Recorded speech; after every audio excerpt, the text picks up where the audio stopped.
Going on a trip with Jimsy to Ghana, and I'm gonna be meeting her there. And I'm early here sa airport, but this is me. I'm all set up. I have my snack. Hanggang airport, naka-Jamaican patty at naka-frutas. But look, these are my bags. Pinilit ako ni Miguel mag-shoes. Kahit hindi bagay, but it's fine. This is also my first flight alone, so a milestone. Wow.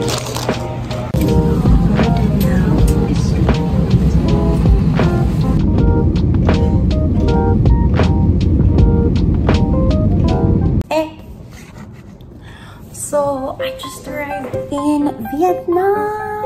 Yes, I am here at the TMS Hotel. Hindi TMI, charot, TMS Hotel. This is where we're staying. We chose this hotel because it has a very, very huge room. I'll do a quick tour in just a bit. But so far, may Grab dito. Nagpapalit na rin ako sa foreign exchange sa atin sa Pinas. My flight was at 7:30. Dumating ako ng mga 10. Medyo nadali pa ng konti kayong lipad namin. Pero nakarating naman ako dito ng maayos. So again, this is TMS Hotel. Pagkapasok mo, ito yung makikita mo. Yan. And then you have like the closet thingy-majiggy here as per usual. May bathrobes na and all that. And then you walk here, you see the complimentary area. Sa kaliwa, nandyan yung banyo. The banyo is good. Hello to me. Okay naman, malinis naman. The toilet, may bidet, may, as usual, the towels are there. More towels here. It's see-through to the bedroom, so I'm just gonna go out. There is a huge mirror here. Tapos this is what the room looks like. Yan, yung mga beds. So we opted for a twin bed, so we have 2 different spaces ni Jimsy. And then you have your TV. You have the like office area. There's like a sitting area right here with a complimentary fruits and a message. And there's a balcony. So yung balcony namin, the room that we got is a city view. Umuulan pa rin sa labas, kaya hindi ako makalabas. Hindi ako makalabas kasi umuulan, mga men. But this is what the city view looks like.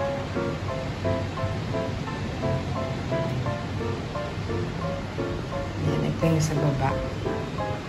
So kung mapapansin nyo, it's really giving Makati Ave, guys. There's like a Yossi area on this side. Ang kwentuhan area, I guess. I can't believe I traveled alone. My God. I traveled alone. How was it? Okay lang. Parang kalmado lang yung biyahe ko. I actually like it. Tumaba lang ako saglit. Kumain ako ng yung Jamaican patty. I didn't feel alone kasi I had an objective naman in mind is to ride the plane, get to the hotel. I have a mission. So pag may mission ka, you're just focused on the mission. Well, that's me. I bought a SIM card pagkababa ko after immigration. Kasi napanood ko na mahirap maghanap ng SIM card sa ibang place. So doon na talaga. Doon ako bumili ng SIM card worth 700 pesos or 240,000 dong. Pwede na yun. Sabi unlimited daw, pero bakit nung iniregister 3 gigabytes for 10 days, 3 gig per day? Medyo ingat lang dun, no? Alamin nyo yung nilalagay sa inyo. So far, so good. It's day 2. I'm all made up because I'm gonna go to the beach. I'm gonna try and see what's there. Tapos, hanap ako ng pagkain kasi gutom na ako. Hanap ako ng banh mi. And kung ano pa. So let's see the beach. Yay! I'm at the beach. finally, after years, I'm at the beach. May mga buildings.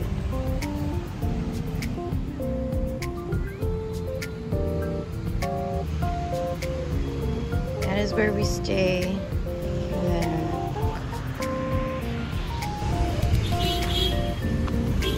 Dito ako ngayon sa sidewalk. There are lots of trees. The streets are there. Alam mo what I'm looking for. Starbucks. Should I go there? There's also one. Or should I go grab a random food sa mga store? It's my Ann Beach. Buying some food. So let's see. I got the egg cream coffee pero cold kasi sobrang init.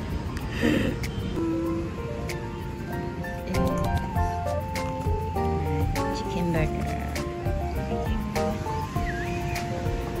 Let's have breakfast.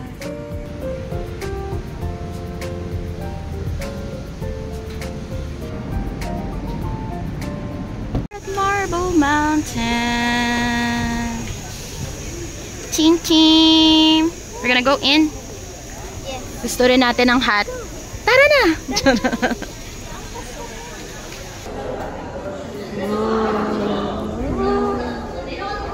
At least malamig. Wait lang. Para may aircon dito sa loob.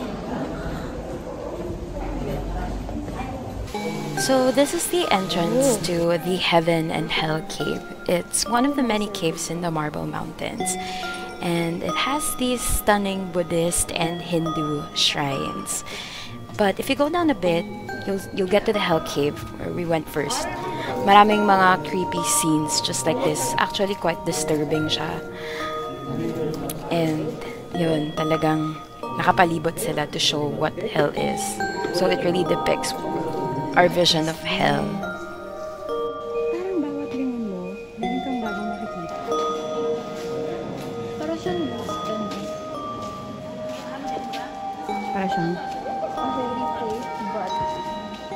parang it's teaching a lesson.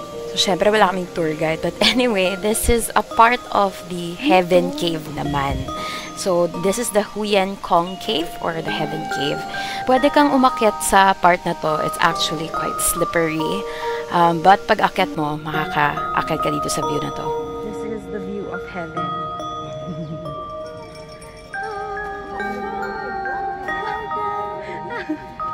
We made it to heaven. We made it to heaven.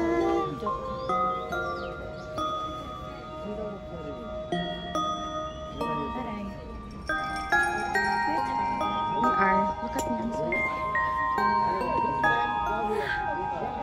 Baba pa kami? Like bad men go to hell. This is like the very.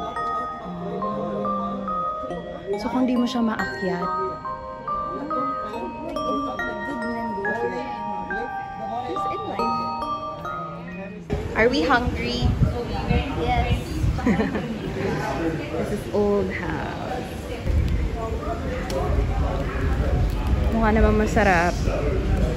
Mukha namang legit. Ayan. Ano daw?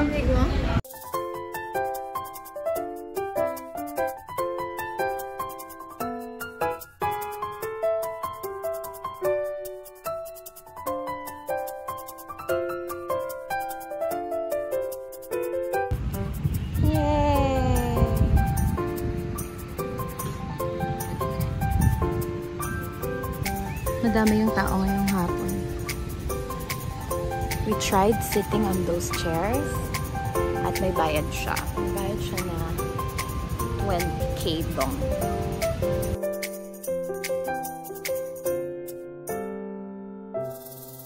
We are out and about.